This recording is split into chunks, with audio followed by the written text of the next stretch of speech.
So, Kenyans, I've been talking about this issue of President Uhuru playing with Raila, and you guys think that is a joke.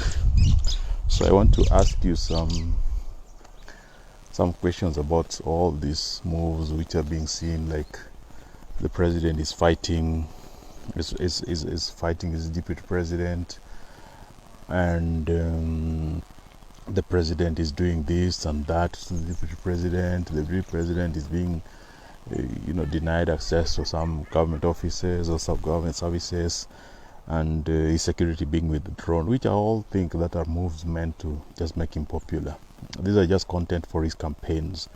If the president was fighting the deputy president, his team, which has been arrested, and there have been claims that his friends or so on have been arrested, I think they would have been convicted, or the cases would have shown some seriousness in them being, arraigned or seriously charged. But what you have seen here is what looks like a fight between the DCI and the DPP, which I don't think that there's a fight. I think that these guys are pretending that there's a squabble between them so that the cases don't move forward.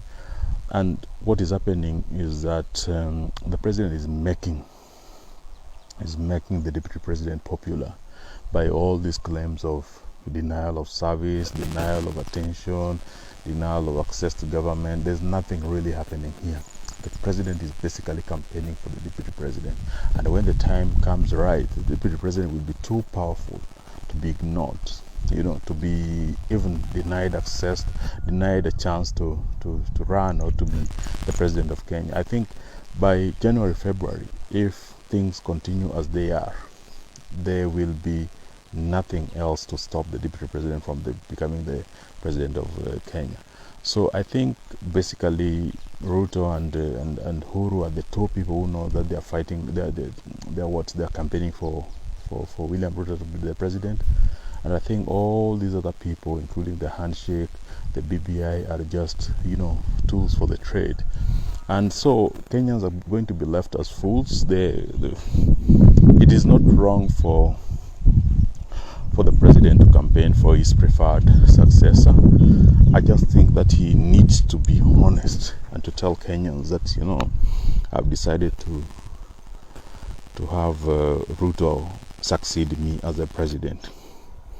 But the way things are, I think the president is basically playing with mostly the ODM supporters who think that Raila has a chance to lead the country. Raila does not have any chance now. Raila, my greatest inspiration, and people will question why some things are the way they are, and I'll tell you one thing, that the way this country is, the way the country has been mismanaged, it would take somebody with the competence of Raila Odinga, somebody with the diplomatic connections of Raila Odinga, somebody with the patience and with the maturity of Raila Odinga to get the country out of this mess.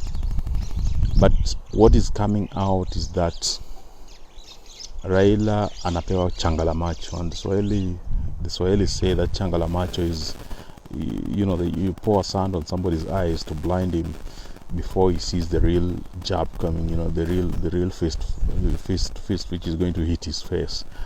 And I think that's what is happening to Raila. The BBI is an albatross, a dead one, a stinking one, which is just on the neck of the ODM. Jubilee messes, ills, and mistakes in the last 9-10 years are going to be blamed on Raila to a certain extent because of the handshake which happened in 2018, and has proceeded to see Raila cooperate with the president and Jubilee government to an extent up to now. So I think the best strategy for ODM to win the next election is to disengage from this handshake, disengage from BBI by December. If we don't do it, you will come to remember these words, that Raila is being taken for a big ride, and there will be nothing else to rescue us It's not about Raila, it's about our livelihoods.